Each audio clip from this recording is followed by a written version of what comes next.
Coming to you live from the offices of Chapter One Films in Charlotte, North Carolina, this is the 4D Podcast with your hosts, Nathanael Levinson, Greg Prinz, and Liam Maxwell.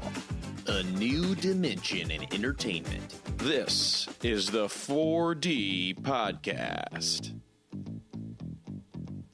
Yes. Not quite my tempo. Play it again. Yes. Not my tempo. Yes. We're back. Not quite my tempo. What are we, Liam? We are so back. back. Oh, and Greg is spilling water all over the console. Did not. We're Malfunctioning. Did fine. not. I did not hit her. Mark. Oh, hi, Mark. Oh, hi, Mark. We should talk about that. Guys, there's a special date today. What's today's date, guys? America Day.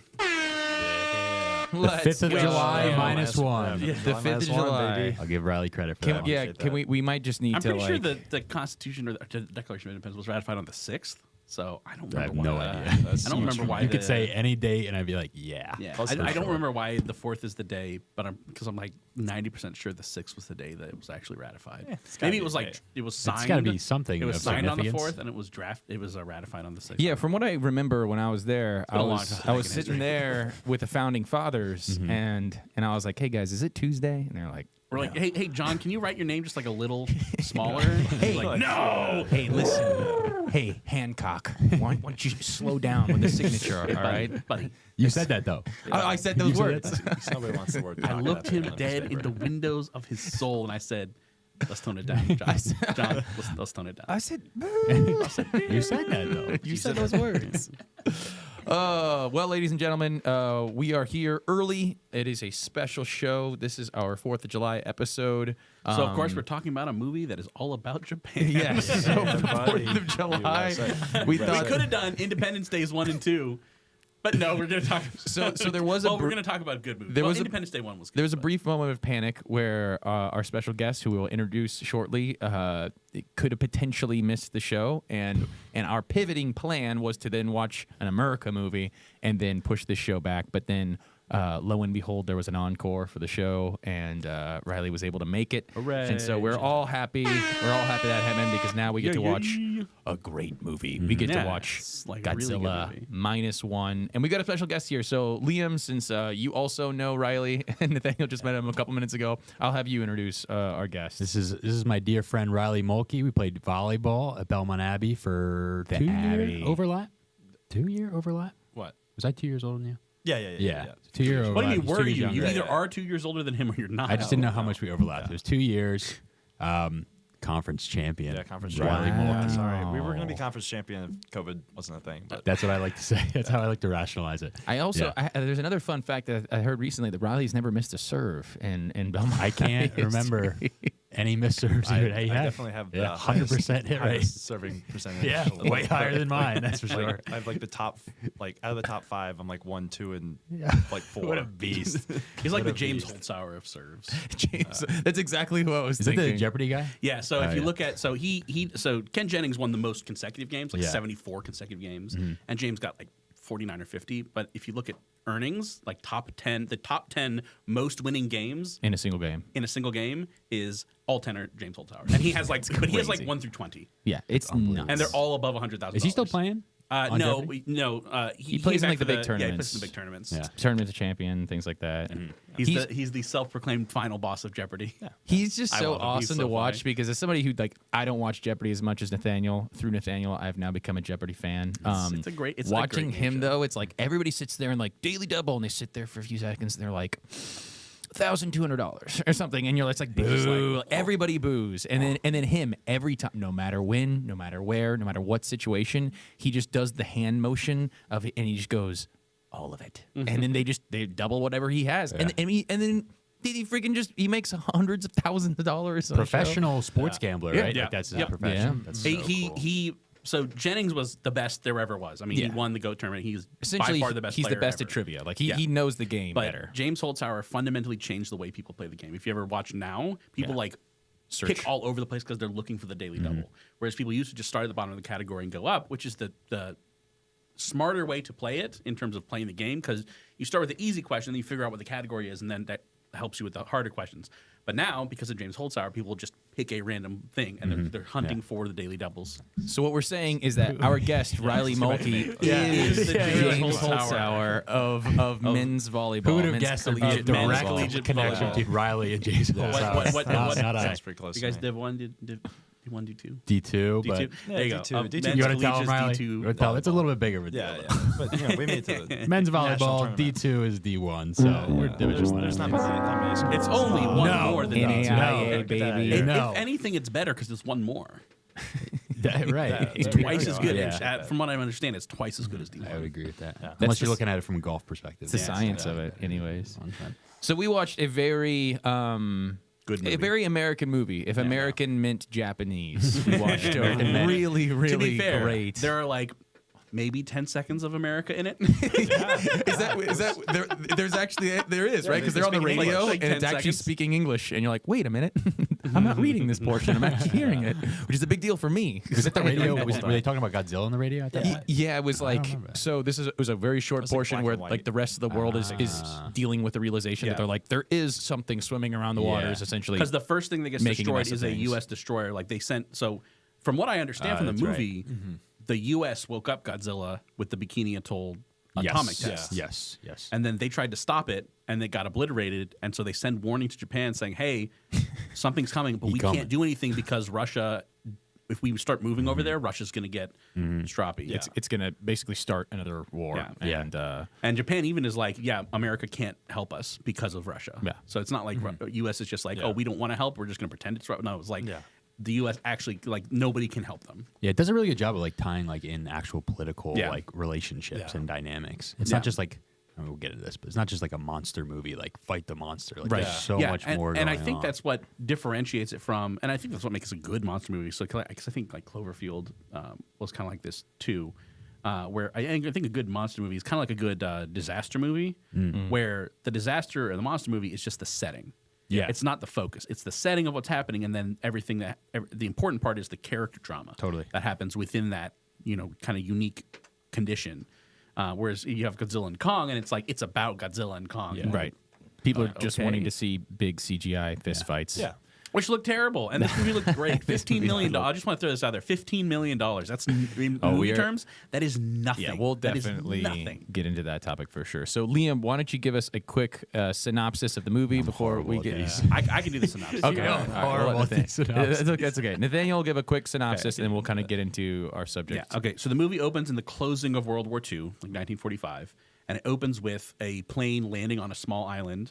And it turns out this plane is piloted by the main character, whose name is Shikishima. Shikishima, yeah. Shikishima. He lands, and it turns out you find out through the dialogue with the mechanic crew that's on this island. He's a kamikaze pilot. So they check his plane. They're like, "Oh, your plane is perfectly fine." So without anyone saying anything, you understand that okay, he was supposed to go and die for his country, and he didn't. So he's a coward. And then while he's there, Godzilla attacks, and you see another point of they're like, "Hey, sneak over to your plane and fire the machine gun," and he freezes up, and basically everybody dies except for the head mechanic and Shikishima. And then it kind of fast forwards a couple years where he goes back to Tokyo, and it's him rebuilding his life after this major Godzilla attack event. He ends up running into this girl this woman who is taking care of a small girl, and ends up bringing them into his home because there's nowhere else for them to go, and they're just kind of rebuilding their lives. And then he gets a job. What is it? Minesweeper. Yeah, minesweeping. Minesweeping in the ocean. Playing the game Minesweeper Playing the game is really really good. intensely on Yeah. a laptop. It's real with real quite the life watch. consequences. So he starts this minesweeper thing, and then at some point they get word that Godzilla is coming back, and at first they're like, oh, nobody knows what it is, but he knows what it is, and so he joins the team that's like, we're gonna find a way to stop Godzilla. Yeah. And nothing seems to be working, and they make this. So his minesweeping crew includes this one doctor guy, this intelligent scientist guy, and he ends up formulating a plan. Like, I think this is how we can deal with Godzilla, because Godzilla's just like seems completely unstoppable, regenerates any wound, and at kind of on the midpoint of the movie, there's a major attack, and I don't want to get too deep into it, but there's a major attack, and people are like, "Oh, Godzilla is going to destroy everything if we don't find a way to at least slow it down." And it culminates in this last ditch attempt to defeat Godzilla, which seems to work. And then the very, very last thing, so it is a happy ending, which I'm glad. But the very, very end of the movie, like post-credit scene, sort of, is this little chunk of Godzilla flesh just starts bubbling and regenerating. You're like, oh well, whoops. You get the music. That was so nostalgic. I really loved But it. that's I the think they movie. used That's it the movie in a 3 nutshell. times. But Yeah, but that's they like did. that's just OG. like what happens in the movie. But the Right. real meat of the movie is Shikishima, his arc as a character, and the people that he ends up interacting with. Yeah, so it's very much a character. So let's start drama. off with that as a topic. So so obviously, great movie. It's like you heard Nathaniel explain, it's a Godzilla movie, but it's really not the focus of the movie. The focus of the movie is Shikishima and his character development with this girl, especially, but mainly his battle that he's fighting, quote unquote. So what did you guys think of that whole storyline? So Riley, why don't you start with you? So like you picked this movie, so we know that you like it. So Explain yourself. So tell us your thoughts about this movie, kind of broadly, and then get into kind of the characters of what you liked about him. Yeah. Well, first and foremost, Godzilla fan day one. My dad, Hey. he got me into it. I watched all the crappy ones where they're just It's the like a guy- dude in a guy suit. that's Yeah, the just dude's in a suit. taking over paper buildings awesome. and whatever. But yeah, no, I really did enjoy this movie. I like the theme of value of life from a Japan point of view, because they're all like kamikaze, sacrifice your life for the country, but they're like, we're gonna fight to live. We're not gonna fight to the death. We want to fight to live, and I really enjoyed that. I really thought that that him coming around to realizing that his life is more than the fact that he dishonored his now past relatives I thought that was really impactful, and the fact that he realized that he was so much more than that really spoke to me. I also like I thought the side characters were great.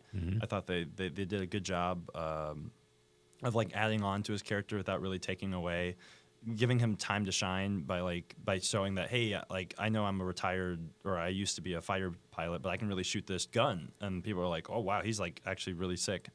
Yeah, sick with it. He's sick shooting with those it. mines. Yeah. But yeah, and like I thought, I really liked the logistics of their plan too. Like we'll probably talk about it later, but like the fact that like Noda, the doctor guy, scientist, was like, hey, this is like a really actually feasible plan, like to like literally crush Godzilla. Right. So Yeah. it was. Well, I do want to dig into like the science. We don't have to go into that now, Yeah. but like I do want to dig into the science of it, because science is not my best subject. Oh, So I was like, we got is a this scientist work? here, though. I was like, is this really something? It seemed. It feels like they wouldn't put that in the movie unless it was like actually scientifically like. Yeah. People would be So, like, yeah, that would work. Yeah, so I mean, That makes sense. Yes. Science That was my baby. segue. Yeah. I was laying it up so for you. I mean, so the reason that there are certain when you go like way deep in the ocean, there are certain different kinds of sea creatures as you go further down, is because as you go deeper down, the pressure gets more and more and more. I mean, have any of you ever like dived into the bottom of like a 9-foot? yeah, of course. Yeah. And your ears start popping? Everybody experienced that. Imagine kind of doing pressure. that really fast, but like And 100 times. it like exponentially Oh, yeah. increases It gets the worse and pressure, worse. right? Yeah. Yeah. So what? So I the guess idea Especially with all there the is salt water too. Yeah. the idea there is, you pull it down really fast and increase the pressure really fast, so you're kind of like smashing it down. Yeah. And then you're also the it other up. thing they were like, we want to bring it back up because depressurization is also dangerous. Yeah. It's why you explode. You don't explode, but Yeah, you know, but, why like, you die you in could. space, like your lungs pop because of that. Well, yeah, that's the part that I'm more because I understand that obviously like going to depths, the pressure would eventually just squish somebody. Like that's why if there's ever a crack in a sub, the sub is just dead. Everybody's gone. It squishes into a second. But the depressurization when you're coming up, I know is a big deal. I've got a cousin that's super into to deep, spear fishing and stuff, and he'll just go with no tank, but he has to come up slowly. Yeah. Right. What's happening? One of the there? reasons for humans, is because the solubility of gases is different at different pressures. So when you come up too quickly, what can happen is nitrogen in your blood can basically form bubbles, and that's what the bends are. But if you get it too much, it can kill you. Right. That's like he's had the bends where he actually had like literally like bubbles and lumps all throughout his Yes. neck That's and all what's his body. happening is nitrogen is coming because the pressure's lower, is coming out of your blood, basically. That's so crazy. But I mean, yeah. So the reason it happens is nature always wants to be at equilibrium. So it wants everything to be at the same pressure. So if you're pushing something down to a deep pressure and the inside is at a lower pressure, then it's going to try to smush it to equalize that pressure. And vice versa, if you have something that's at a high pressure and you move it into a low pressure, it's going to try to equalize that, and that makes it explode. Okay. So that's the idea: is you push it down really far and then bring it back up. So you're rapidly changing the pressure, trying to squish it and then explode it, and hopefully do enough damage that it can't deal with Right. that. Although it did. Yeah. Spoiler alert. Yeah. So this was the plan, though. Like Yeah. in theory, that plan makes sense scientifically. Yeah, and in like- theory, it's it's the weight of the ocean is hypothetically stronger than whatever weapons they were throwing at it. bomb. Yeah. Yeah. Which is, I mean, he's got to be true. I mean, like Right. that was a, yeah. I actually thought that because even when we were watching it, so we were watching it. Liam and I had seen it before. Nathaniel hadn't seen it, and Nathaniel was just saying, he said multiple times, he's just like, okay, so Godzilla's just going to destroy the whole world because you see his face get blown, his face unstoppable. gets blown off Yeah. pretty much, and then it regenerates, and then he just keeps coming after the boat. And Nathaniel's like, all right, well, he's just going to destroy everything. So there's literally nothing that could stop Game him. over, man. Game over. Which is- I was thinking. So the thing that gets Godzilla angry is a nuclear bomb going off, and even the subtitles say Godzilla screaming in pain. So I think a nuke might do it, but Yeah, probably. you don't. If Godzilla is like on your land, you probably don't want to throw a nuke at it. Yeah. So it's fair to say it was the combination Yeah. of both. It Well, was the it's a plan, combination of and then everything. also Yeah. the It was Plan B. Is what they was. Was bring it back up. Shikishima Oh yeah. driving Yeah. into the mouth. It was if it didn't have both elements of that, it probably doesn't work. Well, because the crescendo of his character is the fact that he does want to, as Riley pointed out, which is a super compelling through line, is his struggling with the value of his own life, because he had to come to this point where he's like, okay, I have to devalue my life to fight for this cause that we already, like they mentioned it several times in the movie. They're like, we already know we've lost. Like we're fighting a losing battle. Like this is them talking about being kamikaze pilots and fighting in the war in general. They're like, this is a losing battle. So since I didn't go and do that, and now I am ashamed, because I come home and he actually is confronted by several people that are like, oh, you should have died. You should have killed yourself. Which is really harsh. But he is struggling with, well, are they right or are they wrong? And like he And it's interesting because the doctor talks about he gives this whole speech on the government. For the government, we were just disposable tools, and they just said go die for your country. But we want to live for our country. This is about our future. No sacrifices. But for Shikishima, I think he finally found something that he thought was worth dying for.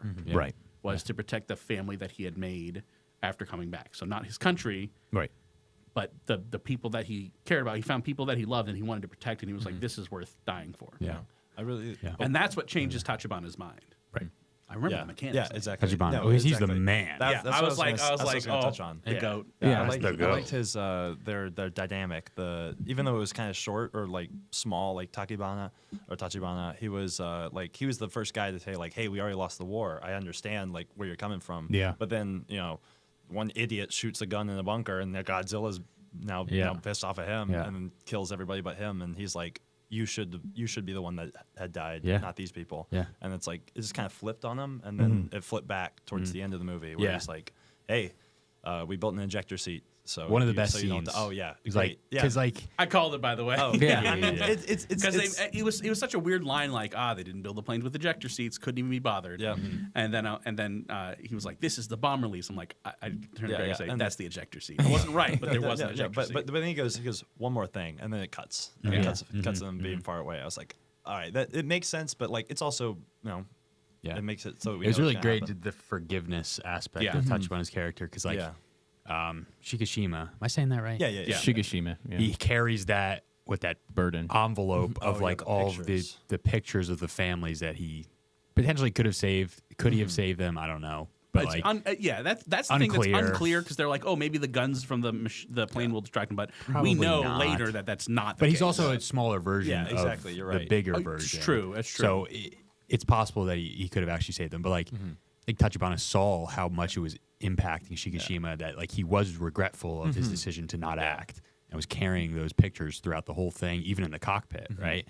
That Tachibana was like, all right, forgiveness, I'm going to help you out of this situation. We're going to defeat this thing. Yeah, That was- exactly. that was great. And you know, a little thing, you can see him eject out of the plane while he's going into the mouth. Yeah. Yeah. Yeah. There's like 2 frames where Yeah. you can see You his see chair it. up. Nice. Yeah. And what an amazing scene. That scene where so this is the moment where again they execute this plan. They drop Godzilla down. You think, oh, this might do it, but he's still moving. So they're like, well, now we need to bring him back up. There's some trouble in bringing him back. I mean, the suspense in this moment is awesome. They build this so well. There's this great moment where one of the younger characters that was really eager to go out and fight, who they said, no, you're staying here. They give this whole speech on, hey, we're all going to survive, but they kind of are carrying around this. We really know that this is like we want this to happen, but we're gonna lose. Like we're gonna be losing a lot of lives We're pretty here. much sure that we're not going to make it back, Yeah. and we want this young kid. Yeah, to be They the literally future. call him Kozu. They call him Kid. Yeah. Like they're like, Yeah. boy, Exactly. boy, go And home, so boy. he ends up coming back with a bunch of tugboats, a bunch of civilians. It's kind of this Dunkirk moment where Yeah. a bunch of civilians have come out with boats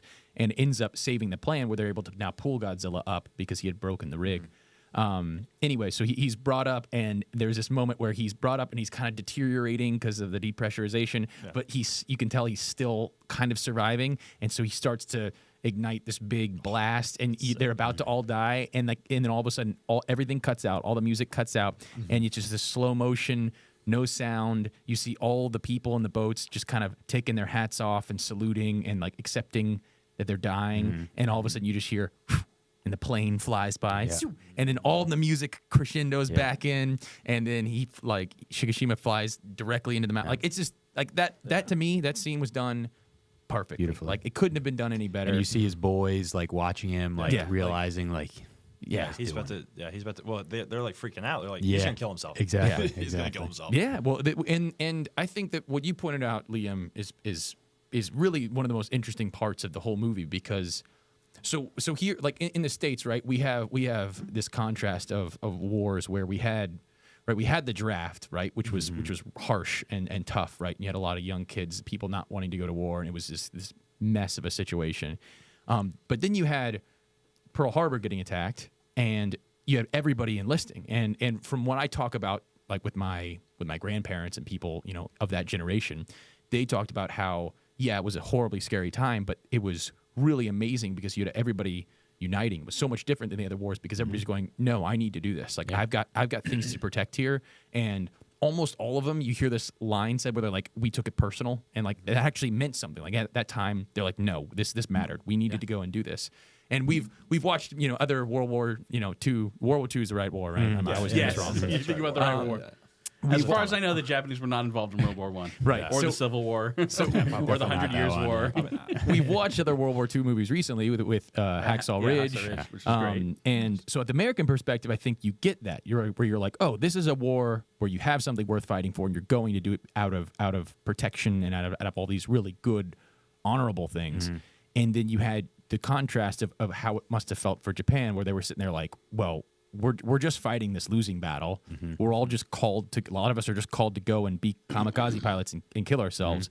And there was just nothing in that. Like at the heart of it, there were all these civilians going, well, we don't actually believe in this cause. Right. And it was almost them giving themselves this side story of saying, well, this is what it would look like to have the opposite, to have kind of what we experienced, where it was like, okay, well, now something personal has happened. Yeah. This thing came on shore and has threatened all that we actually love. Like what you pointed out, like he actually does have something worth. So now the idea of killing yourself, I mean, I don't want to put it that way, but the idea of risking your life, let's say, or putting yourself in jeopardy matters. Sacrificing your life for sacrificing. the greater good. That's the word I was looking for. Sacrificing yourself all of a sudden changes from being kind of just sad and twisted to honorable, Yeah. like, right? Because now you're like, yeah. well, I'm not doing this just because I want to get out of it. It's like he's had that character development to be like, well, no, now I value other people. It's not like, I mean, how amazing is his dynamic with the little girl, right? Oh my goodness. Is that the cutest kid ever? Kiko? Oh yeah. Is- Oh yeah. I mean, might be. Well, what did I say to You you? said I want to just marry a Japanese woman. Marry a just so you Japanese can woman have just so I can have a kid. baby that looks like that. Actually. That was super Cutest, cute. cutest baby I've ever Yeah. seen in my When life. she starts repeating like the words that the mother is saying, I was Yeah. just dying. I Holy was like, cow, dude. And the best scene that embodies what you were just talking about is when they're in the classroom and like the surgeon or general is like, hey, listen, we can't make you guys stay here. oh yeah. Like if you have a family you want to return to, do that. Yeah. And there's this big like unity moment where it's like, no, we're in this. Yeah. Yeah, the one it's like guy's they like, were not forced I mean, to if do we're it. not There going was to do a it, who's couple going to do people. it? Yeah. And Right, everyone else right. is like, hell yeah. Yeah, that's sick. Because and it doesn't take any of the risk out of it. It doesn't make it any. To be honest, it might even be less hopeful than their last cause. But they were doing this one off of their own accord, which is what made the difference. Like, and that's what made it awesome. Like that you see that contrast. And it was so nice to see a display of what I'll call proper masculinity. Yes, Right. totally, man. Of men stepping up and doing their duty, even though they know it's going to cost them. most likely their lives. Yeah. Most likely their lives, but just being what you expect men to be. Yeah, in the hope that they're women at home can But then winning a continue future to live. winning a future for their loved ones, and that's what Yeah. that's what men should be expected to do, but we Right. see it so rarely nowadays, Or loved ones that in get, real life or in Hollywood. Right. or loved ones that get blasted off, Yeah. off screen from a huge wind explosion. Yeah. from, Oh, from yeah, Godzilla. yeah, right. The beginning of the mission where they're like, all right, here things have started. All of a sudden, you just see the big destroyer ship go flying through the air onto the land, You're and right, then you're right. the, They're like, okay, we got to go now. over the PA system. I forgot what he says, but he's just like, Godzilla has destroyed our first attack or something. And it's just like, oh, like you get so pumped up with all the speech and the plan, and then Yeah. instantly you just get that. Yeah. So let's talk about like, Pretty good. what about, because obviously I think, and we'll spend more time talking about characters and dynamics, but let's talk about Godzilla for a second. So Yeah. it's a different kind of Godzilla than other ones. How do you guys like how he's depicted and just like his presence in the movie? Well, again, I think in this movie, Godzilla is always like a force of nature, and you've watched a lot more Godzilla movies than I have, but my for most of them, my takeaway is, Godzilla is like a warning to human. I mean, Godzilla is like represents the nuclear bomb. Yeah. It's like something that we can't control that will destroy us if we're not careful about it. I think later Godzilla becomes like a protector because you get like Mothra and Mechagodzilla and all this crazy stuff happening. But originally, Godzilla is just like a warning about the dangers of nuclear weapons. And that's what it feels like to me in this one is Godzilla is just a force of nature, something that nobody can control, almost like a tsunami or an earthquake. Right. But unlike a tsunami or an earthquake, you have a chance of actually maybe doing something about it. Right. I don't know. Maybe we'll find out in Twist. No, there was actually they did some research on can you stop a tornado or a hurricane by dropping a nuke? And the answer was, yeah, you probably could, but then the electromagnetic pulse kind of takes out all the electronics. So it's like not worth it. Is it worth it? It's not worth Could it. we How would stop I a do So that? tornado the answer is by yes, you blowing could, everything but up? yeah, exactly. It's like can you put out this fire by submerging your entire house underwater? Yes, but should you? Probably not. No, but I like that they show Godzilla pretty early on. Yeah. Like he's just like established as a threat. He's pretty like I like he's like kind of more menacing. He's not like a crazy like fast or anything. Yeah. He's just a big slow moving Yeah, it's destructive just slow, force. kind of an inevitability. Yeah. Like it's on its way, and we know it's on its way, Yeah. and there's just nothing we can do. Yeah, it takes bigger steps than you. You're not running it. Yeah. I'm gonna be honest. I can't say I've seen another Godzilla movie front to back. That's This fine. is my That's first fine. one. Yeah. Yeah. And good, Usually we good say first beginning one. to end, but Yeah. okay. Yeah, exactly. That's not what I say. You said I front say to New back. Jersey. New Jersey, you say front to The one with back. Bryan back. Cranston's I'll pretty believe. solid. Yeah. Yeah, that's not bad. Is that I them read- fights? Yeah. I read one? somewhere though think so. that like the difference between how Godzilla is depicted from American cinema to Japanese is Japanese he's like godlike, or American he's just a monster. Yeah. Yeah. There's like a godlike like persona that Godzilla Yeah. represents in Japanese movies. Yeah. Yeah. Again, I think it's the difference between it being like a big T-Rex with laser eyes versus, again, like a literal force of nature. Yeah. Yeah. Yeah. Like something that can't be reasoned with or intimidated or overpowered. It's just Yeah. there. Yeah. I've always liked more when Godzilla was the bad guy and it was uniting against Godzilla. No hate to Godzilla, he's had his moments of being a friend or whatever. But but those movies are alright. Didn't we talk about that at some point? Well, Maybe yeah, when we were watching it. it seems like for me at least that has been the turn. Like so, I'll ask Godzilla's heel turn. I'll ask you in a second, Riley, Oh, just yeah. because I'm interested to know. But for me, I watched Godzilla 2000, which is kind of like the first big one here in the States. That was the one with Bryan Cranston. No, that was the one with the guy who did the voice of Simba.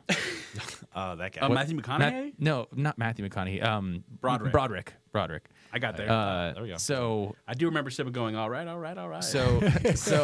But in this one, it's that first kind of step that we take into the like, okay, it's obviously Godzilla is this really, he's mainly just like an animal that got loose. That's kind of but it's kind of like, oh, she's just protecting her babies, and like we're kind of being jerks to just blow her up, and Broderick's kind of like, whoa, it's an animal. Becoming more of like an environmentalism thing, where it's like, oh, you better treat nature right, or Mother Nature's gonna whoop your ass. All of them have kind of taken a little bit of a hint of like, all right, well, hey, Godzilla's actually kind of good. Let's let him protect us or whatever. So was it always like that, Riley? So you've watched a lot of the older ones. Has that always been a theme? Has he always been bad? Always been good? Kind of all over the place. I mean, like what Nathanael was kind of talking about earlier. Like he was the bad guy. He was just blanket statement, evil doer, destroying things, whatever you love. They even made, that's why they made like Mecha Godzilla to counterbalance the evil of Godzilla. But then they decided to say, hey, what if we threw something that's even worse than Godzilla? Let's throw in King Ghidorah, the three-headed dragon, and then all of a sudden Godzilla's fighting that. But it'd be worse if we let King Ghidorah loose. Way worse than if we fought Godzilla. So let's let Godzilla fight for us. So kind of like an American election. Yeah. Don't mean to get political on here. But I'm voting for Godzilla because Corn we can't pop. have King Ghidorah in charge. Yeah, I'll let you decide who I'm voting for. Exactly. And then it kind of became like, okay, what if we went along with the like you're talking about Mothra, and like those guys are like they're heroes for good or whatever. So I thought that was. I did always wonder, how does a moth beat a giant lizard? I don't know, but it's my dad's favorite. Godzilla, Mothra. Just Mothra. Just in general. Mothra. He used to use that in Hangman all the time. Oh Yeah. gosh, I don't know why, but anytime he did Hangman, I was like, that's Mothra. I was like, Another interesting thing about all of those, because although I would say that I've never really like seen or understood them, my cousins did have like the VHSs of all the different fights, and they essentially just seemed like Power Ranger movies. I mean, they're just like big people in costumes fighting with a bunch of cardboard buildings around them. But apparently, they actually filmed a little of this one with somebody in a bodysuit, like some of the shots of Godzilla were at the very least motion captured by a person in a full scale Godzilla guy in a costume walking around, like him walking out of the water, the really slow steps, the hands at the side, guy in a big costume, and they kind of superimposed it all in there. Yeah, I think it really looks good. This is something great. that a lot of time, it's to me, it's what makes or breaks a kaiju style movie. Right. Is, does the monster actually feel big and imposing? And I think it absolutely nailed it. Yeah. The way it moves so ponderously, and then you're like, what's the big deal? And then it blinks and everything gets destroyed. You're like, oh, I get it now. Yeah. Just the leveling of that city. Yeah. And it was like it was like it wasn't even shooting at that. It shot at the tanks that were like way miles away, and the backdraft was what blew up the city. Yeah, but talking about that, I like the first time they show it, he's underwater, and you see this huge laser, and if you've never seen a Godzilla movie, you're like, holy crap, that's sick. But then the second time they show it, when he's in the city, and it's like you see the tail spikes come up. That was a big scene. That was like holy crap, this guy's dangerous. And every time he did it, they echoed back to the old dun, dun, dun, dun, dun, So dun. awesome. I mean, it hit on every level for me. And the roars too. Yeah. Every roar was the Original roar. Original roar. Original roar played on a super loud mic, a super loud speaker, and then they recorded the speaker doing it with a microphone. Like, I would argue that Noriko could have also saved herself. Oh yeah. Well, they also could. Yeah, That's okay. So for context, we're getting into a little spoiler territory. So Noriko is the woman that Shikishima brings into his life with Akiko, the little baby, and they just start living together. And she gets a job in Ginza, which is just a region of Japan, because it's like one of the places that was still had commerce. And she's working there, and then Shikishima finds out, oh, Godzilla is moving towards Ginza, and so he goes to save her. Like, Godzilla's there, and they're like in the street next to each other, right near an alley, and Godzilla fires the laser beam away from them, but the backdraft starts blowing up the city, and so Noriko just like shoves him out of the way, whereas like you could have just body tackled him into the alley and you would have both been fine. But okay, Would have been easier, actually. been Easier easier. movement. yeah. so then the movie But then does the movie wouldn't exist. the movie does a little bit of, which for me at least when I first watched it, I was like, oh, she died. I mean, it very much seems like she dies. Yeah, like it does. it's a and You're meant to assume that she's dead. And then Spoiler alert. there's a little bit of a hint later when so there's kind of like a next door neighbor that helps Shikishima. She's like such a minor and- character, but her arc is great because Yeah. like right when Shikishima comes back, and Shikishima like has this letter from his parents, and it's his parents saying, "Hey, please come back alive." But he ended up being a kamikaze pilot. So you see, like he was torn. He wasn't just a coward, like he is, but he was also torn about it because he wants to honor his parents, and they asked him to come back alive. They're dead at this point. But his next door neighbor, who knew he was a kamikaze, is like, "How dare you come back? My kids are dead, and you're still alive. Yeah. How is that fair?" But when as soon as she finds out that he's taking care of a kid, Yeah. she's like, "Here's my stash of rice. You got to feed this kid." So she's like, she's a tsundere. Yeah. That's for my weebs out there. I don't know what that means. So in anime and manga, there's this trope of the female character who now obviously in this case she's not in love with the main character, but who acts really aloof and mean, but is really just was really in love with them and just bad at expressing herself. So Tsundere or whatever. Tsundere, yeah. Yeah. So she's not like that, but kind of because she's brusque and kind of abrasive to him, Yeah. but at the same time she's like, you got a kid, you got to take care of that kid, Yeah. and just pouring out everything he needs to take care of this kid. And like when Noriko starts working at Ginza, she's like, I'll babysit the kid. Yeah. All of a sudden, like she again sees that his life has purpose. Yeah. He didn't need to die, but maybe it could have saved them, but unlikely. Yeah. And this isn't a nitpick, but like theoretically, I would have been fine if she was dead because they could have wrapped it up well with Akiko. Yeah. Right? Like Well, if he the daughter. survived, Shikishima survived, and the end of the movie is like him taking care of Akiko. Yeah. I also think that would have worked. Yeah. No, I But think they did it well, I bringing think her back. the movie had so many levels that, in my opinion, it hit on because I agree with you. I think that even if he kamikazed into Yeah. Godzilla and blew him up, what we were talking about now that he did that by choice because he has things to love and protect would have been much Would've different, worked. and that to me would work.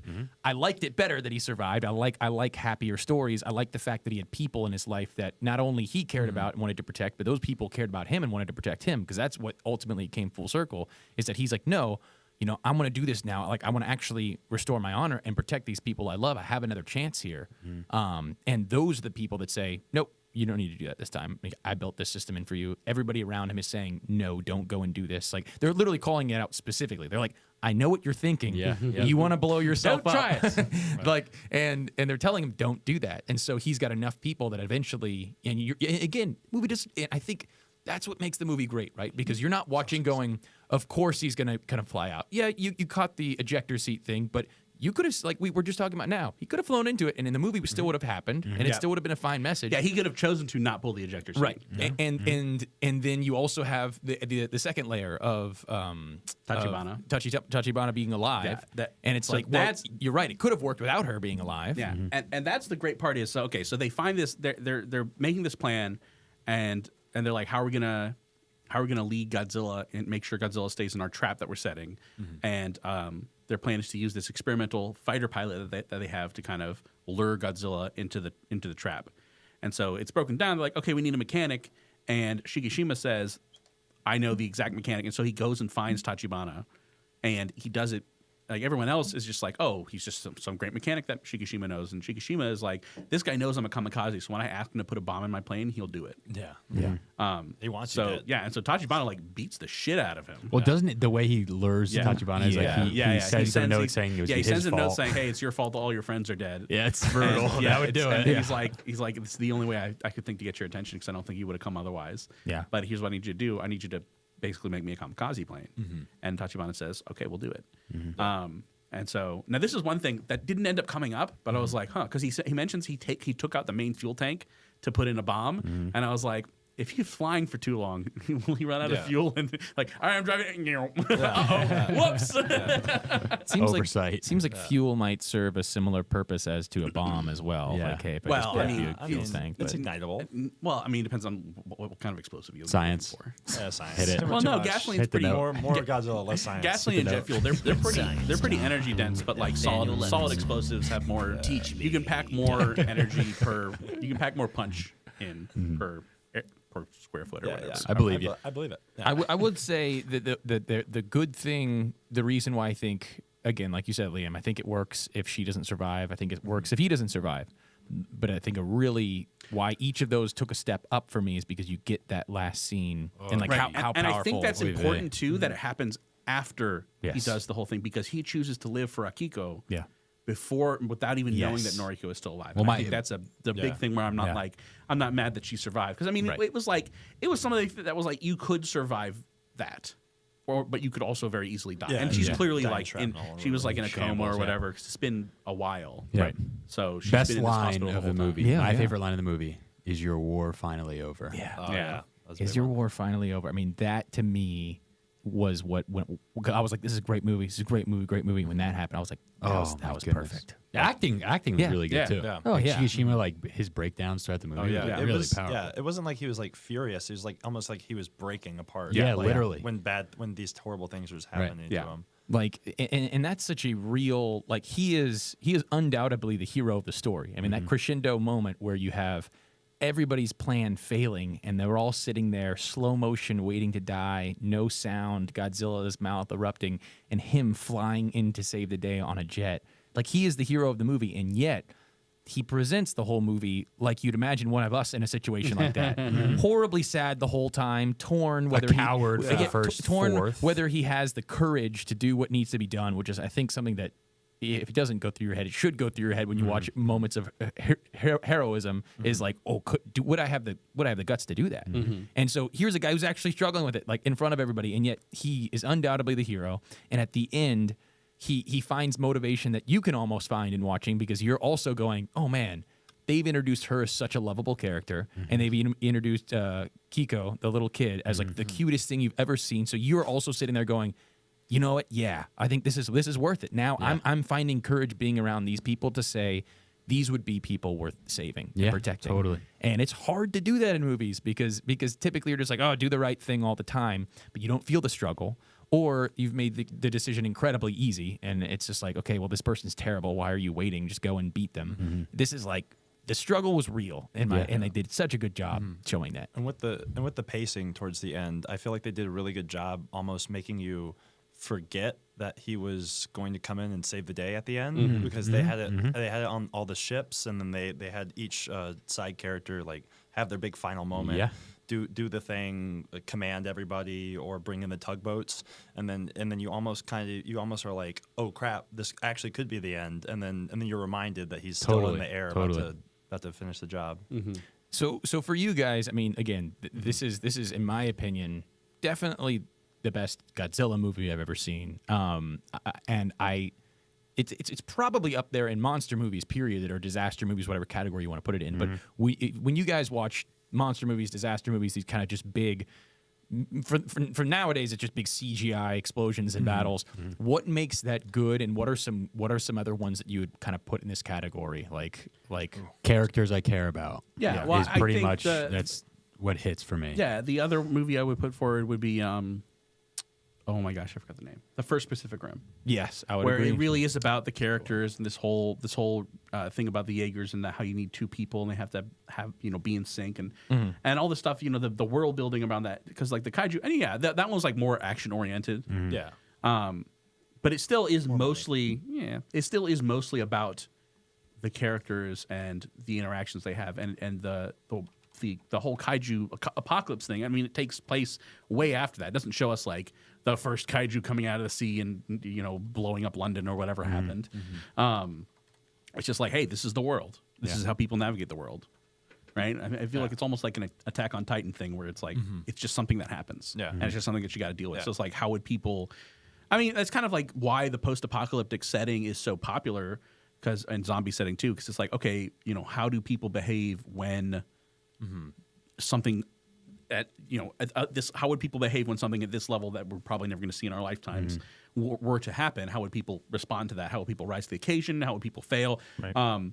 Walking Dead, I think, failed by making it all incredibly boring. but in general, I think One it's, thing it wouldn't be if it was in real life it's is like boring. everyone's asleep all the time. It's just too boring. But to me, that's what makes it interesting is the character interactions. Because I mean, especially nowadays when it's all just like CGI nonsense, it's like, okay, if I want to watch like a spectacle, I'll just like play a video game or get to be the giant kaiju that's breaking shit. Like, I'll just go play Rampage. Rampage. Yeah. I'll say, But if you want like a well-crafted character story, I think the monster setting or the disaster setting is a good backdrop for that. yeah, I think that's got to be the nucleus.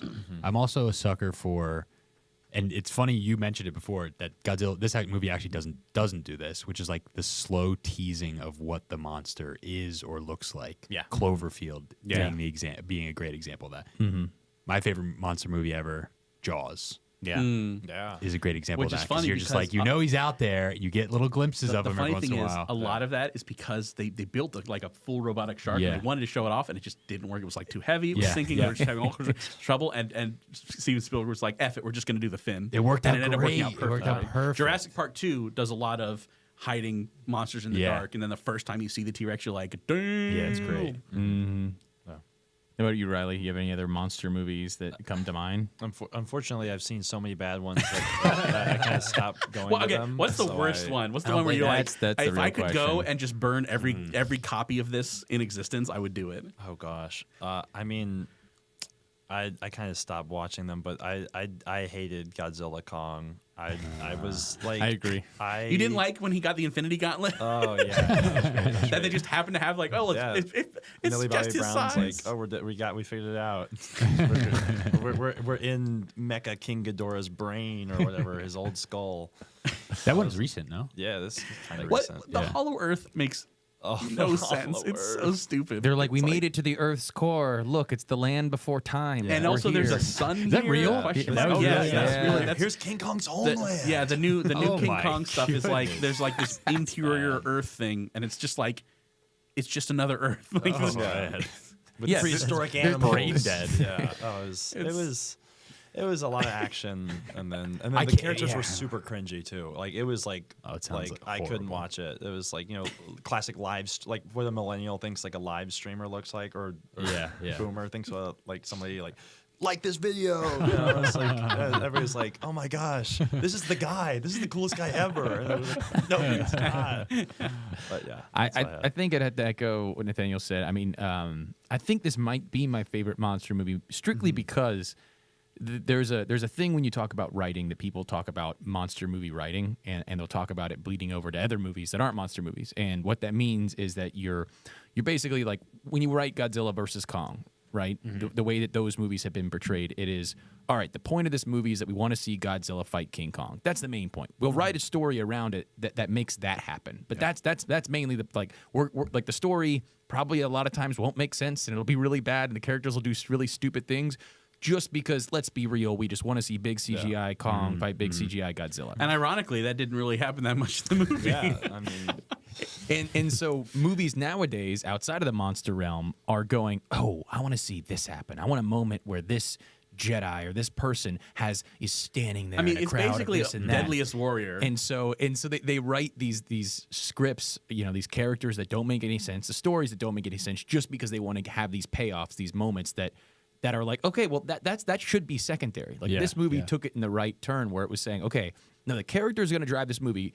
Godzilla will be there and be breaking shit and stuff, but the movie is about this guy and his personal battle, and it becomes so powerful. Now, something that I think that Pacific Rim does well, although the story, in my opinion, is not as good as Godzilla -1. but it's still a character-driven story. It's great, and something they do in that movie, which maybe it's more of a film nerdy perspective, but so they film that movie as if a lot of it is just full CGI, but they film as if these are real cameras in locations. Yeah. So it's like a shot from the window of a building, and then one of the shots is from a helicopter. Now this isn't real; they don't actually have a helicopter film. This is all completely CGI water, CGI monsters.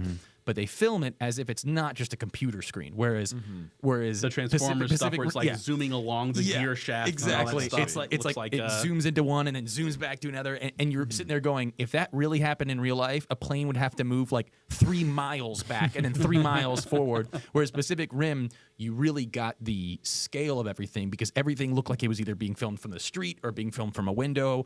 Every shot was used as if it was an actual real camera in a 3-dimensional space, which is kind of revolutionary for big movies like that, but it made everything seem gigantic. I mean, there's a scene where a fist punches through a building and then it stops right at the camera, and it like actually hits one of those little like ding, ding, things, and then it pulls out of the. But all of that makes it feel like, oh, this is a real thing. Like this is being captured somewhere, and you can see the scale of everything really well.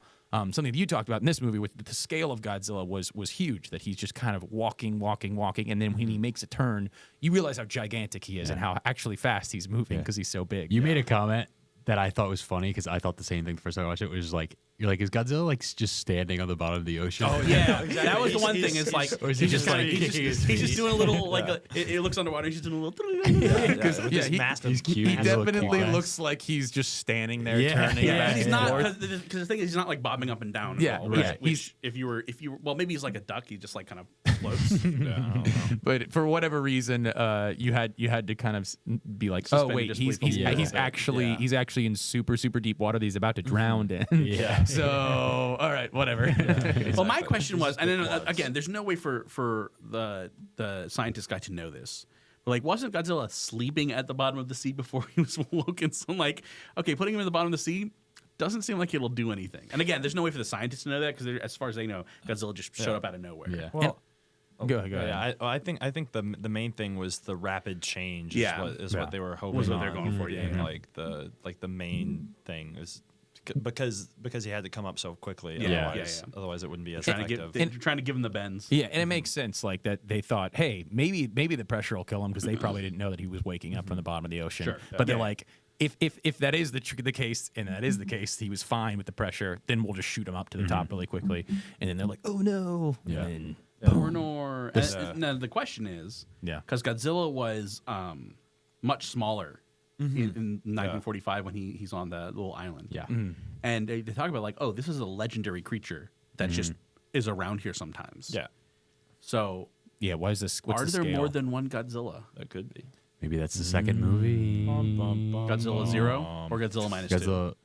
Do you think they're going to add one? Godzilla or minus Do you subtract know? one? Do you know? You guys probably Godzilla know this, zero, but do you that's know what what feels the good. significance of -1 is? Yeah, so I read. Let me ask you. What did you think it was? What did you think that meant? I honestly, do you have any idea? I thought it was going to have something to do with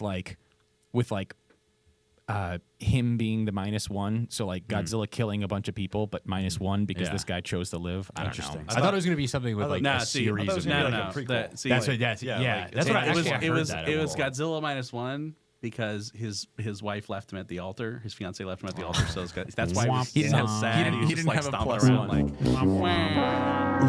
He didn't But have a +1. He had a I'll -1. say it Wow. for the folks at home. No, it's actually so badass. That was his score at the Masters. Ah. He got -1. I was gonna say that's not bad. It's not bad. Not It wouldn't bad. win. I mean, you the yeah, he Masters. didn't. That's why he was angry. Okay, fair He was enough. like, he really felt like he should have done better. So it refers to the fact that Japan was devastated from World War II. Right. That puts them at 0. Then the Godzilla Godzilla comes in attack and puts them puts at them at -1. in the negative, in the red, that's as a interesting. people. Yeah, isn't makes that, a lot isn't that of kind of badass? Yeah, though? that's Yeah. sweet. Well, it's Sucks for interesting too them. because we see him like Just back he to gets back. back to his house and his house has been obliterated by an air raid, and then we see over the years that he's building up, but it's still because he gets this high paying government job of minesweeping, and so he has the money to kind of build up his house again. And you see they have amenities, they have a sink, they have a stove. They're still like the foundation is still like the spackled, boarded up part that he's just kind of rebuilt on top of. No. So let's get into a topic that I think we all were kind of thinking while watching. And it's definitely one of the big takeaways of watching a movie like this is that the scale seems very big. There's a lot of destruction. There's a lot of big sets. The CGI is really, really well done. There are explosions and big battle war scenes. And this movie cost $15 million to make. Now, for those listening and you hear, wow, $15 million. That's like a student Put film. it into perspective. Liam, just for the folks at home, Yeah. look up just any movie. Like, how about Barbie? Look up the budget of yeah. Barbie. Okay, I can just tell you that the 8 episodes of the Acolyte cost $180 million. 145 million. That's for Barbie. That's for Barbie. So that is the budget for, and I'm guessing Indiana Jones, $330 million. Yeah, like that, like Jeez. 140 is a very just mild, like, Yeah, hey, yeah. like I Pretty- picked that movie because there's like, probably not a lot of battle and blowing to put up. that in perspective, at this point, 80 to 90 million is a mid-budget movie. Yes, and the reason that we face those things here in the States is one, you pay actors just upwards of your life saving Yeah. to get them on. Like, there's no way Ryan Gosling's going to stroll into your movie for $70. So you're paying them already just millions of dollars, and then your marketing budget has got to be gigantic just to like Generally just speaking, to break even. the general consensus is that your marketing budget is you double your budget Yeah. and to include marketing.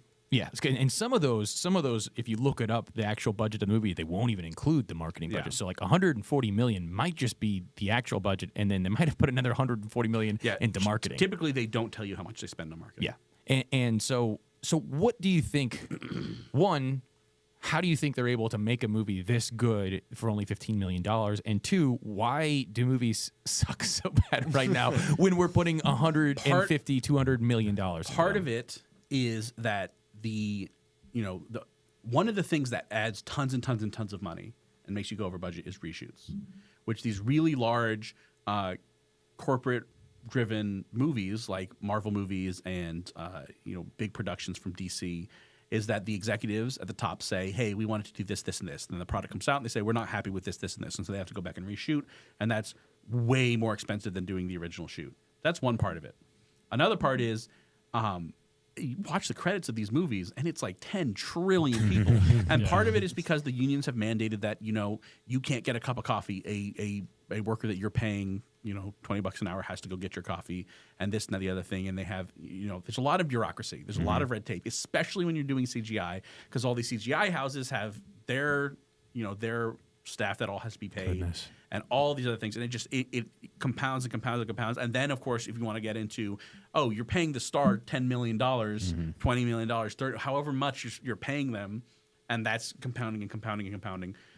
Whereas a movie like this, which had a lot of extras, but if you think about the actual cast was relatively small. And then they clearly had a very...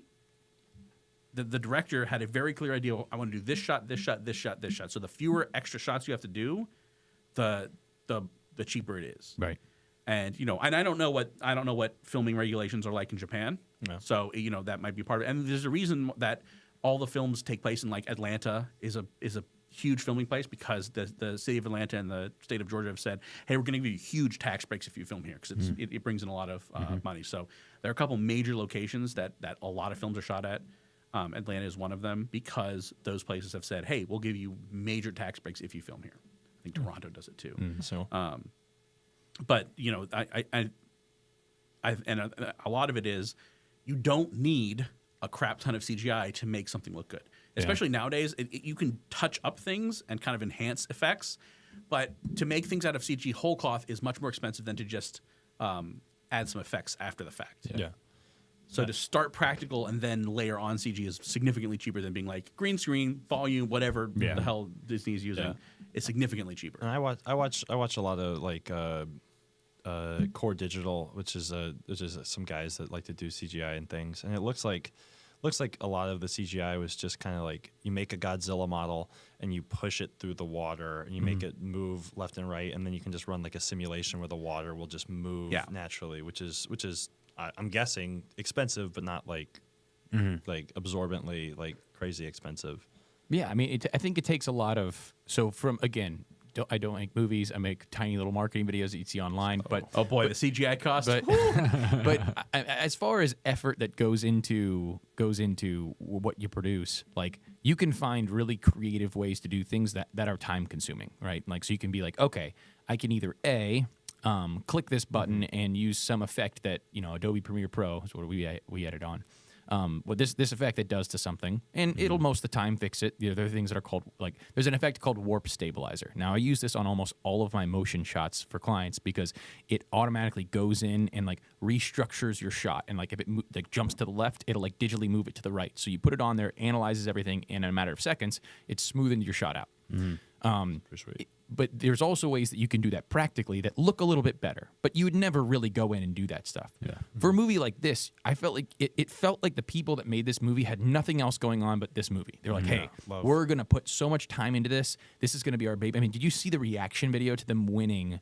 What did they win? Best visual effects, which is ironic. Eat your heart out. Considering all Hollywood studios. what you're just talking about. They were up against Guardians of the Galaxy Volume 3 for $300 million budget. You pay these CGI. Like, I mean, I don't even want to know. I bet you the CGI budget alone on these movies Probably a is third of the quadruple. You know what their total budget is. Like it was probably $50 million. You know, just on CGI, and this was $15 million total. So the fact that they won, their reaction video to them winning, their whole team just going nuts.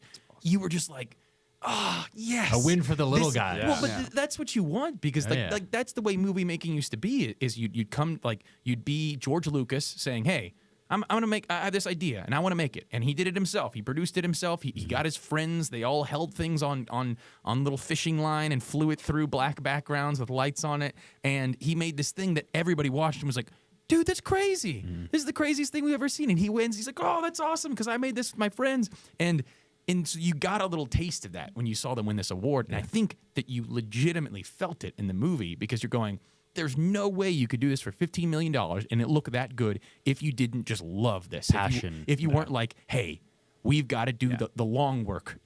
It might not be efficient. You know, we can't pay you as much as the other guys, but if you believe in this, you'll put in those extra hours instead of going, well, I could make it look a little bit better, but you know, it's going to be another $20 million. And you're like, all right, fine, whatever. No, these guys are like, okay, you know, we're on board with this project. We want to make it look great. A la Lord of the Rings mindset. I was about to say, and there are mindset. a lot of things that are regarded as classics, as you know, foundational epics, and most of them had very constrained budgets and had to get creative. Constrained budgets spur on creativity. Unlike, I'm going to come back to the Acolyte just because that's fresh in my mind. $180 million. And the Wookiee Jedi, which they were like, hey, look, guys, we got a Wookiee Jedi. They're like, we wanted to have him in a lightsaber fight, but we ran out of budget. I'm like, $180 million for 10 episodes. Where the hell did that money go? It went into making his forehead look like a Klingon. Yeah. I'd imagine the bureaucracy that you were talking about before snuffs out passion a lot of times in movies. Yeah. Where it's like you got to like answer to like 3 different levels of like boards. Yeah, a lot of the people who have directed for Marvel are like, it's miserable because I don't get any creative vision. That's why some people are moderately excited that DC basically said, hey, James Gunn, we're going to give you creative control over DC and let you actually do what you want to do. Because James Gunn is a good director. He's made good things. Right. And so if you actually let a director be creative and do their thing. Good director. And you're not always going to get great stuff. Like, you know, even Nolan has his tenets. Yeah. But by and large, you're going to get better than the absolute mediocrity that we get from completely executive overrun things. And they're creative too. Because like you said, Nolan's Tenet, it's like, it's super creative. It's very creative. You know, he swung and he missed. But, you know, you miss 100% of the shots you don't take. You might miss 100% of the shots you do take. But there is a chance you hit those shots. It's his sort of visionary element that makes the great ones. Yeah. Yeah, like Ryan Johnson in episode 8. He had Ryan Johnson's creative vision of the bottom of an outhouse. Oh man, Ryan Johnson. But Ryan Johnson's made Speaking of Ryan Johnson and garbage, Glass Onion. Glass Onion was trash, bro. Don't even talk to me. He subverted my expectations. I thought. So I watched episode 8, right, and obviously it's terrible. And then I'm like, man, Ryan Johnson's terrible. Then I watched Knives Out, and I was like, oh, maybe Ryan Johnson just got a bad deal, or he overthought it, or something. Then I watched Glass Onion, and I'm like, oh, he's just a bad director. He's trash. He's garbage. Please don't let him make movies anymore. I almost didn't want to give him the credit for Knives Out. Yeah, I was almost like, after I watched Glass Onion, I was like, wait, was Knives Out even a good movie, or was it just like it's the thing about Glass Onion is it's very well presented and it's well acted, and so in the same, I felt the same about Last Jedi. Like I liked it when I watched it in theaters. But then every time I would talk to someone about it over the course of the next week, I got angrier and angrier until the end of the week. 1 week of talking to different people about it, I was like, oh my gosh, I hate this movie. I despise this movie. So it's really shame on us for watching Knives Out and The Last Jedi and going, hey, I wonder which one was the anomaly and which one is the normal. It's a very, very well wrapped, like gold. It's like beautifully wrapped, beautifully presented present, and then you open it up and it's just full of styrofoam packing peanuts and dog shit. And you're like, thanks, Ryan. Thanks. You subverted my expectations as to what a present should be. But speaking of Ryan Johnson and dog shit, we got a letter from Jakob. Is that right? Did we? Oh boy, Jakob, what do we got here? Oh my goodness! So somebody want to explain to Riley who Jakob Yeah. So is? Jakob is he's our sugar daddy. Sponsor. There's really no better way to Boss. say it. He's sponsored the show. He's our boss. He hates us. He hates our guts. He does this for a tax break. Yeah. He's on his yacht that's permanently in international waters. He won't tell us why. We assume Interpol is after him, but He's on the run from somebody.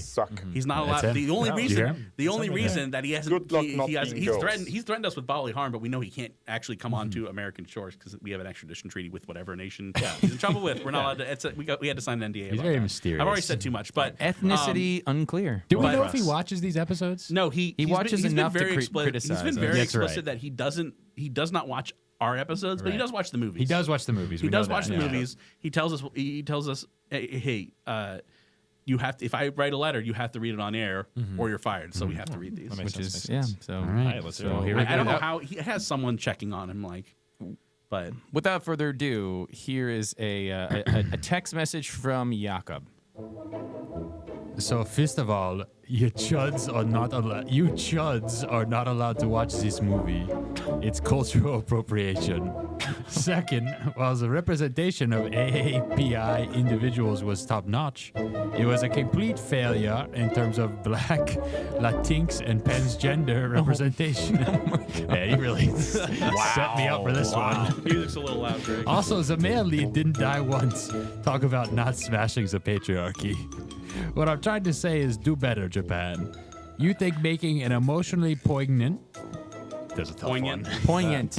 character-driven monster movie with stunning visuals despite a puny $15 million budget, elevating far above all the sludge churned out by Hollywood. It's got to be a run-on sentence. For 10 plus times the price is doing good enough. Not until Shikashuma is a lesbian demi-penguin. Later, crudcasters. My accent was in and out. It's a tough one. In and out is a. I'm no actor. That was you literally just turned into like full Japanese halfway. Did I? You're right. But no, you're right. He had a great point. Cultural appropriation. Get Yeah. out of here. Get out. Yeah, where were the white people in the Japan movie? Yeah, where were the white people? Where were the black? Why did it he's not an- look he's like? an idiot. Yeah. Why If you did it can not be. look like downtown LA? He's an absolute moron. Yeah. The first person who actually tried out for Shikishima was Will Smith. Oh, nice, nice. And they actually he tried out. He Actually, tried, believed you. But they were like, Will, you can't just walk up and slap Godzilla. That's not how this movie He ends. auditioned for it, but he kept slapping Godzilla, and they're like, "Listen, you gotta Will, go, man. Will." It's just like Listen, bud. he was just mad that Godzilla didn't have any hair. Yeah, so. I'm surprised Chris Pratt. Speaking of Will Smith, we watched Bad Boys Ride or Die. It was actually good. I know. Greg was talking to me Yeah, about it. we got we'll give it a quick little shout here because Yeah. it has been a pleasant surprise. So for those of you So I know here and- last show, right? We went over the movies that we've seen in theaters this Yeah, year, yeah. which was like Monkey Man, the other monkey movie, Planet of the Apes, and The Strangers, the monkey movie, the other Watchers. monkey movie, and then the third monkey the movie. Watchers, Yeah. and the Watchers, Nightcrawler movie. All three of which, well, Monkey Man was just a bad movie. I'm sorry if you Yeah. liked Monkey Man, you're wrong. Planet of the Apes was just kind of boring, and Watchers The Watchers was kind of mid boring. to mid to Was, like low. mid to low. It was better than the other two. Did you think so? You weren't on that one. I would put it around the same as Apes, like That's in fine. terms of what it I'm stirred up in me. indifferent. I was Yeah. watching it, and I was like, I didn't do anything for me. Yeah, It's just yeah. like it wasn't. I wouldn't say it was a bad movie, but it just didn't do anything for me. Yeah. And then we watched Bad Boys Ride or Die, and it's actually good. And we're like, how is that the best movie we've seen this year? That's an embarrassment. Beautiful. Well, it's Keeps like you on your toes. we watched the first Bad Boys not long ago, and we were like, "Oh, this is terrible. rough." Like it was a really bad movie. The humor was terrible. The characters were so silly, like it was so dumb It was a to where cartoon. like you were like, I can't watch with three more of these or Yeah. something. So it didn't even look like Miami. Like it's supposed to be Miami, and it looked like Detroit. And I'm like, what is? it looked like a spaceship, What and is I was like like, Greg, okay. Greg grew up in Miami, and Yeah. we're looking at this like, this does not look. Now again, it was '95, so before you were born. So maybe Miami had this huge. I was 3 years old in '95. Thank you very How old are you? much. 31. Old head. You old ass. Old head. Yeah, but you don't remember growing up in Detroit in the mid 90s. Well, and then It was we bad. watched the second one, and it became not bad, but just kind It of was mediocre fine. and fine. It was like not great, but not super offensive. And we watched the third, and we were like, wow, that was actually really good. Yeah, Except third like one, kind of came out of left field, but like the characters actually mattered. They cared about each other. There was some serious topics. The action was good. The humor got really good. yeah, they And so had we're like the Scooby Gang, and I was like, oh, these guys, but they were actually great characters. and we're like, well, maybe the fourth will be good. We went to watch it in theater. It was actually good. great. And you know It what? was a ton of fun. If they stay on this trend, I was saying this, like Bad Boys 6 or 7 is going to be the perfect movie. Yeah. Like, It's it will gonna be keep the trending peak up. of cinema. The trajectory, it's usually the opposite trajectory. Exactly. It starts That's out what's high so bizarre. and gets horrible. It is Bad Boys is a Anomaly? movie. It's a movie series from the Mirror Universe. It starts off bad and it gets better as it goes on. Interesting. Almost Interesting. every other series we've watched is the Yeah. exact opposite. It Yeah. starts Yeah. off great and then it gets sequels because it was a great movie and then just goes. Because you'd think that if it was so bad early on, Yeah, it wouldn't exactly. be getting more. So it's like, okay, Alien, Alien 2, Alien 3, Alien 4, right? Terminator, Terminator 2, Terminator, right? And this was like Bad Boys 1, Bad Boys 1, Bad Boys 2, Bad Boys 3, Bad Boys 4. Like, okay, the exact opposite trend. It's wild. So I don't think they'll make another one. But before we get back to the best part about it is Martin Lawrence, like, visibly ages. yeah, Like, Yeah. even from 95, which is the first one, 2003, which is the second one, Martin Lawrence is much Yeah, older. he's getting up there. Will Smith looks identical from what he did 30 years ago. The man does not age. He has some sort of contract with an eldritch being that is keeping him alive. I think him, Keanu Reeves, and Nicolas Cage all have, well, Keanu Reeves not as much because John Wick, he looks older. But honestly, they all have their own picture of Dorian Gray that's aging, and they're just like eternally young. Yeah. So getting back to Godzilla, if you were to, because I think from what it sounds like, we all kind of are big fans of this movie. So if you were to be nitpicky here, right? Like if you were to actually sit here and be like, okay, well, like let me actually get critical. Let me find something I didn't like. What would you guys say are some of the things that you didn't like? Or maybe not even just didn't like, maybe, but like what are some of the things that I'm trying to hold this together? What are some of the Focus. things that you guys think maybe the movie could have done a little bit better? Am I allowed to say nothing? I mean, you can, like, but then you're gonna have nothing to add to what we're saying. I mean, Yeah, that's how yeah. dialogue Nice, works. really good stuff, No, dude. no, no, That's how no, dialogue I'll works. inspire Yeah, you go here. ahead. I thought they did a good job for the most part with the emotion, but I thought some of it kind of brought me out of it. I thought like some of it was slightly overplayed, maybe just like a little bit, like, or it didn't feel quite as like authentic. I don't know, like sometimes he would just kind of shake and Shikishima, Yeah, you're saying yeah, specifically? Shikishima. Yeah. Shikishima and some other guys would just kind of shake and put their head down. It's just kind of like Over I the get- top. Yeah. Is this fair to say, though? There's an mean- exaggerated element to some Japanese acting. Yeah, that's what I was gonna right? say as well. Yeah. And Yeah. I think that's intended. Yeah. So like, Which I kind of like. The old, who's great at it? The old guy in the troupe, not the scientist, but the Yeah. The yeah. old- He the would old like vet. usually making me Yeah. laugh out loud, just like Yeah. ah! Whatever. well, it's awesome. it's definitely very like, and again, I don't claim to, and for those weebs and Yeah. excellent Japanese art majors out there or whatever that you can destroy me online. But from my understanding, I don't really know if it was anime that kind of took it from just the way that they did their live action storytelling or movies, or if it's Japanese movies that are now taking it from the way that anime is written in manga but also presented. Yeah. But it's all super over the top, right? Like you watch an anime and the characters are like so Yeah. they're going nuts, they're sweating, Yeah, and it's they hold- super they hold the intense. frame. Yeah, and it's really great for anime. For the cartoon version, it's great because they can convey emotion in a way that you can't. Like, although we're even accusing this movie of doing it, it's super mild compared to actual Yeah. if you actually watch like a Attack on Titan or something or any Japanese anime, it's like over the top. If you really think about it, you're like, oh, what if an actual person was acting that way? Like, Yeah, it'd be insane. It'd be nuts. Insane. Yeah. So it's a watered down version of that, but that is kind of in step, I guess, a little bit with Yeah, I Japanese mean- storytelling. Yeah, and I mean, it makes sense, but it's not like it's their fault. It's just like a personal, like more personal thing. It kind of brought me out a little bit. You Yeah. know? No, I think I can agree with that and sympathize with it, and I don't mind even saying like it's just because American culture is different than that. You know, we consume our media in a different way. Like again, our actors are over dramatizing things. Every actor does. If you were actually to see a movie where people just had normal conversations like normal people do in real life, it would be Zone of Interest, and it would be a terrible movie.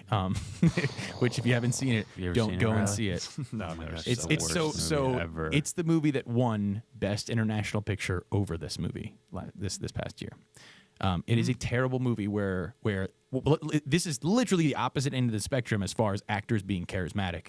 It is conversations like they're like, oh, so just real and gritty, you know, just because the conversations were, hey, did you talk to Carol last week? It's a snapshot into daily life. You wouldn't get it. I forgot. It's like, she said something earlier today urine. about It's so something. pretentious, It's man. just people like sitting on the bed, lunged over, just having just bed, just the worst. And I'm literally sitting there gritting my teeth because I'm like, there is a reason you pay actors to over dramatize things. It takes talent. It takes because it feels weird to do. There's a reason why when you get on camera, and I do this with people when I film them, and I'm like, hey, smile and hold your wife's hand and go on this walk and act like you guys love each other. And they're cracking up because they're like, what do you mean grab my wife? I'm like, you love your wife. This shouldn't be hard. But you don't actually act like that in real life. You don't turn and smile at your wife and hold her hand and turn your head. But when you see it on camera, it looks amazing. If I were to film people being like they normally are, you know, when I film these marketing videos, it would just be people not looking at each other, staring at their phone, just dead face, hey, blah, blah, blah. Like, and that's what the Zone of Interest did, because like, oh, we want to make it authentic. Like, no, you need to over dramatize things. Although again, for this movie, I think it's to another level. But I mean, that's just I think the way they I got a nitpick there he that I is. haven't fully fleshed out in my head, but I'll just throw it out there. boy. I'll run out the flagpole, see if anybody salutes it. Okay. So I said it before, the teasing of the monster. Would there be more power to Godzilla if, like, let's just say his attack on the island, you don't get the full picture of him. You see maybe the stomps, you see maybe like glimpses of him, but you don't see the full Godzilla. They tease him out a little bit more throughout the movie until there's the big reveal of how massive he is. Yeah. Because that is an element, as I mentioned Yeah. before, I like in monster movies. I don't know. You liked the reveal early, right, Riley? I like that they brought him into the movie pretty early so that you have an established threat, because then they kind of left him out for a while. Right. Like Right. I mean, I get where you're coming from with like Yeah. just kind of tease the little bits and Well, pieces. of them. Would the threat still be established? Like, would it hit the same if they did the same thing, but as far as just visually, you didn't see as much? That's what I'm saying. Like, is that's what you're saying? Okay, so again, have the attack happen early, but just not as much visuals. Yeah. I think they kind of accomplished a little bit of. So when I saw it, and maybe this is the same for you guys tell me, but I saw him and I'm like, oh, small Godzilla. Yeah. And I just thought that that's what it was going to be. Right. I didn't know that it was going to be a giant, version. So I was still a little bit like, I see. oh, I like that. he's big now. He's so big I now. it still did hit They fly differently now? when you saw him for the first time, like in the water, and you're like, oh, like he's gigantic. Like this is Yeah. Yeah, because the next time we see him, he's in the water, right? You're right. Like, Yeah, right. so, Right. Okay, Like, I they get already that. want to show his head and face and everything, Yeah. unless they just kept like just his spines and whatever. But I thought with that. I thought the visualization of him was really good. There were definitely times that you were like, oh, like there's a little bit of wonky CG when he's moving a certain way at certain points where I could tell, I'm like, oh, this is done on a $15 million budget, but Yeah. far less and far more impressive CGI than any of these movies that you actually like. With Little Mermaid, I'm just trying to think of movies where I just that's was bad, was right? visually like, yeah, why it's am tough. I looking at Flounder, who is like just like- this straight staring into your Horrifying. soul. just this like Yeah, it's like this real fish. haunting real fish trying to I don't need talk. it to be a real face. Yeah. Just give it a silly fine. face. Please give it a silly face because this is just horrible. No. But no, I think that I don't know if I could find like a specific nitpick. I guess we kind of already touched on it, but I thought the same thing that you did, where I was like, they could have left her dead, and he could have also died, but I think I've convinced myself even on the show that each one of those had a step in the right. Like I think him surviving pointed more towards not just him finding something to die for, but other people now found reasons for him to live. Like it was their encouragement that kept him alive. And then the element of getting to see him and her at the very end was super powerful. Yeah, Like, it was even more powerful because they weren't married. Yeah. Like they weren't even together, really. Yeah. For most, they were living together, but like even at the dinner table when he had his boys over, Yeah. and I guess they assumed like they were getting married or whatever. They And assumed he was they like, were. no. They assumed the kid was his. Yeah. And they're like, what are you doing, buddy?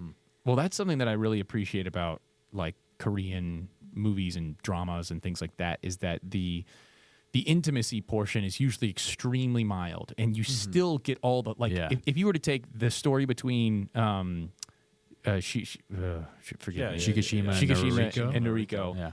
you would say that was top notch. It was great. Their dynamic was great. Like their interactions were great. It was so powerful. The end, and yet they didn't even kiss. They hugged maybe one time. Right. Yeah. And you have these other movies where it gets, extraordinarily, Steamy. explicit, right away, and yet they fail to they have no chemistry. accomplish any kind of chemistry. So I appreciate that so much because it tells you like so plainly that you don't, in my opinion, you just don't need that in movies. Like, so I'm one of those that thinks that usually detracts from a movie. Yeah. Like usually just egregious amounts of nudity or sexual things injected into a movie.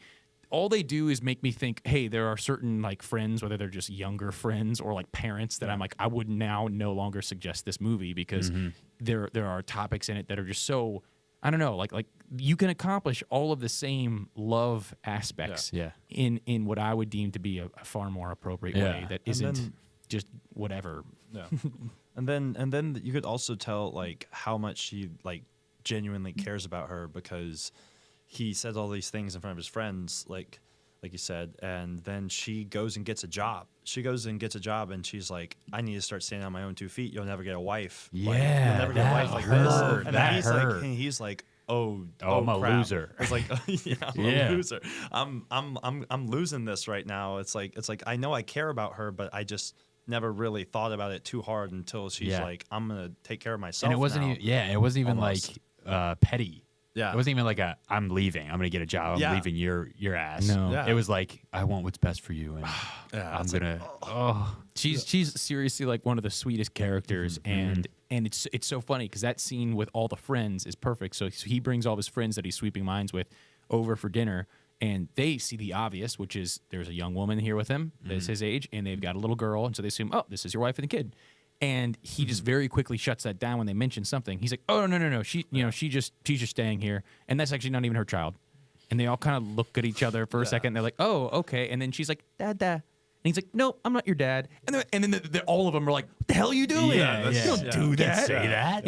And they put him in his place so quickly, and he kind of shrugs it off. But then you're right. Then the next scene is that you get her going, "Oh, hey, by the way, like I got a job. Don't worry. Like Kiku, whatever. The other girl will take care of the baby. She'll be taken care of.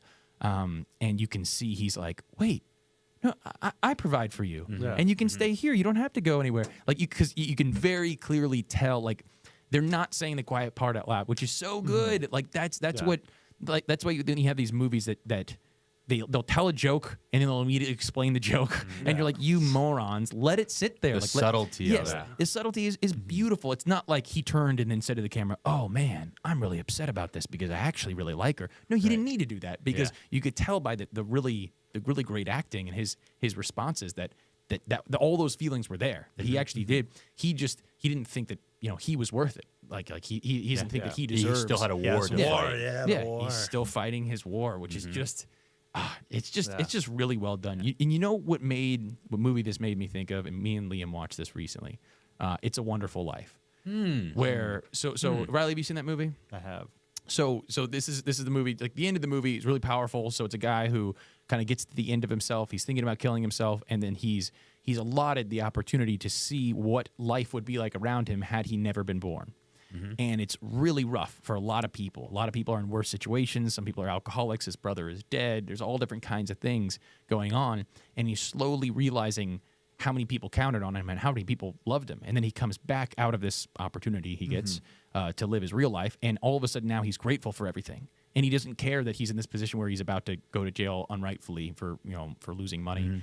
And then everybody bails him out because they're like, hey, as soon as I heard you were in trouble, I just figured I'd come and help out. And so everybody comes and provides the money for him. And I felt like this movie had a little bit of that where you have this guy who is slowly thinking, okay, there's got to be a way to redeem myself. I carry around this burden and we got to get rid of it. That's the only thing that I really care about. And there are all these other beautiful things here trying to keep me, but no, I need to pay for this thing. And at the end, it's like he realizes all the people now that actually count on him and all the good that he's doing and all the good that he can do.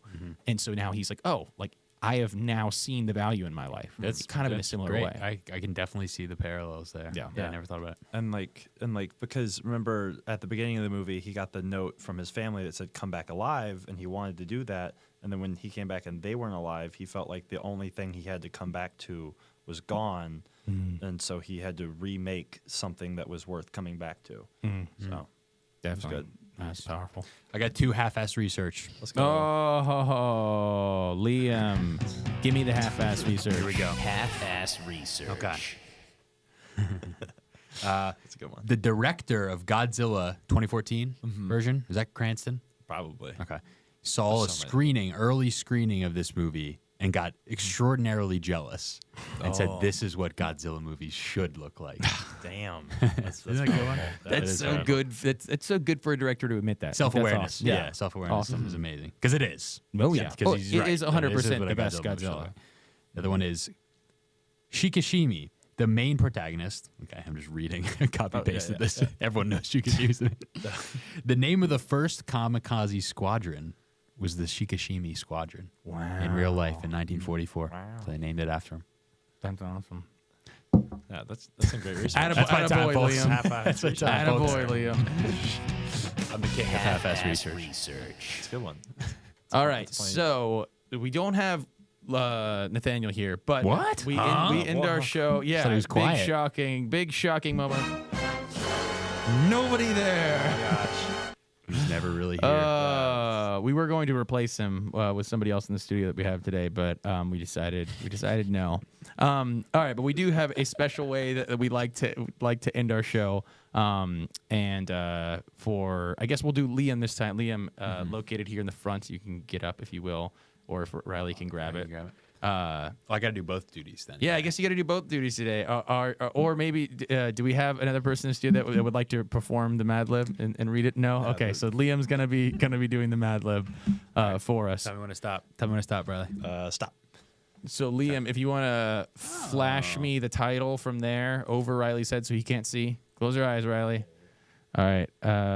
Okay, perfect. There we Nice. go. That's good. That's good. I like that. Appropriate. All right, so I'm he's not supposed to tell you the title, by the way. Yeah. Oh, no, I've messed that up several times. So completely I told you this off air, but I'll remind you again, just for the folks at home. So we are going to be doing these Mad Libs all throughout season 2. At the end of season 2, we'll have an episode where we look through all these Mad Libs, and we're going to pick one that we actually go and do a short film on, and we'll film it to the best of our abilities. Some of them might be impossible if they include spaceships and stuff, but so the CGI. idea We're gonna is to include make CGI, I think. make a good, funny enough one to where it's the one that's picked. Maybe we'll give an award to the winner. Who knows? I think I've said this before, but we should have the person who did the Mad Lib that was picked in the come back. be included in the short film. So anyways, Cameo. so he's going to ask you these questions for the Mad Lib and be writing it down, and then at the end we'll read it. So go for it, Liam. All right, Riley, I got plural nouns. I'm gonna go Do you say plural nouns? Plural? Plural noun. plural nouns. Cargo shorts. Okay, I got 3 nouns in a row. 3 nouns in a row. I'm gonna keep it simple. I'm gonna go donut, cookie, water bottle. All right. Just looking at items. Yep. It's easy. Adjective. Hairy. Okay. That Verb. works for you. It's a good one. I'm trying to think of funny verbs. I'm gonna go simple jump. Adjective, and then a person in the room. Yes, let's go. We'll go beautiful Greg. Aw, thanks, man. Yeah. Noun, and then a part of the body. Let's keep it PG here, man. No, Don't go blue. No, you don't have to keep it PG. Actually, do whatever you want. You said noun. I'm gonna go. Wait, you said noun, right? noun and then a part of the body. Noun part of the body. I'm gonna go shotgun ankle. Probably can't do that one. Adjective? Maybe. No, you can do whatever. We'll figure it out. Afterwards. yeah. Adjective, noun. I'm gonna go smelly volleyball. Okay, I actually do have a smelly volleyball right here in my I believe backpack it, I because believe it. I worked out before this. Yeah, And it's good. no big deal. Four adjectives in a row.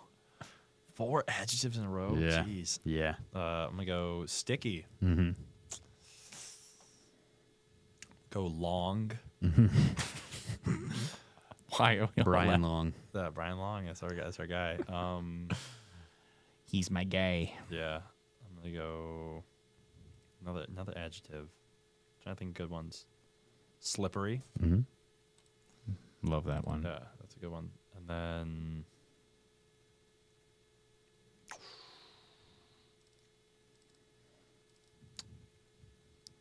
is twisted an adjective? Twisty. Yeah, Twisty.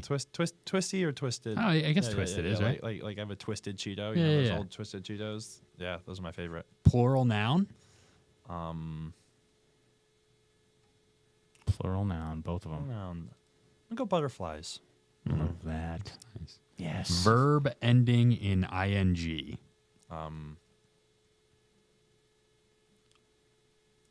We're gonna go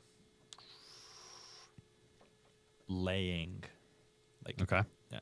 Adjective and then plural noun. That's And you're all done. is that adjective and then plural noun? I'm gonna go loud. Afros. Nice. Yeah. Loud afros. All right. Yeah. All right. So Liam, are you prepared to perform this one? Yeah, I guess so. All right. So What does Nathaniel do? Does he put on a voice or does he just read it? I can- I I kind of can- got to ham it up a I'm little gonna bit. I'm gonna help you out here. Yeah. So Nice. yeah, okay. I'm just gonna do old timey, right? Okay. Yeah. That you feels just do right. old time. So without further ado, this is the Oscar Award. The Oscars. The Oscars, presented by Liam Maxwell, illustrated by Riley Mulkey. Thank you, ladies in cargo shorts. I'm so nervous. My donut is beating a cookie a minute. I didn't prepare a water bottle. I never expected to win this hairy Oscar. I have too many people to jump. First and foremost, my beautiful co-star Greg, who is always in my dressing shotgun, held my ankle when I was in trouble, and never failed to compliment me or give me a smelly pat on my volleyball when I did well. I patted your volleyball so many times. I also want to thank my sticky director, my long producer, and of course the slippery writer of the screenplay. Most of all, I want to thank you, my twisted fans, and all the members of the Academy of Motion Picture Butterflies who were responsible for my laying this loud award. Suspect again. Yeah. Bless your afros. Racial, kind of. Yeah. That's good. Good though. Good though. That actually came out. That it's actually pretty came out good. pretty awesome. I feel like like out of the ones that we've done, that came out pretty good. It's pretty fun.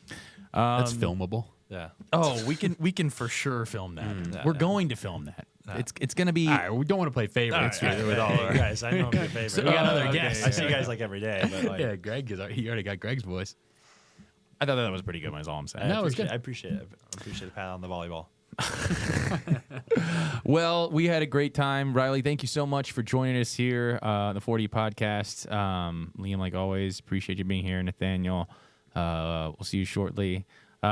So for those of you watching at home, we will be back in a couple weeks here with a special guest, TBD, movie TBD. And until then, guys, like and subscribe to the channel. We're really happy that you guys joined us. And we are, what are we officially right now? The 4D podcast. Yeah. I was going for out. But that works too. Happy 4th of July. We are out. Happy 4th of July. What's the salute they do in the movie? Yeah. I'll go like Yeah, this. yeah, yeah, it's all right on the side.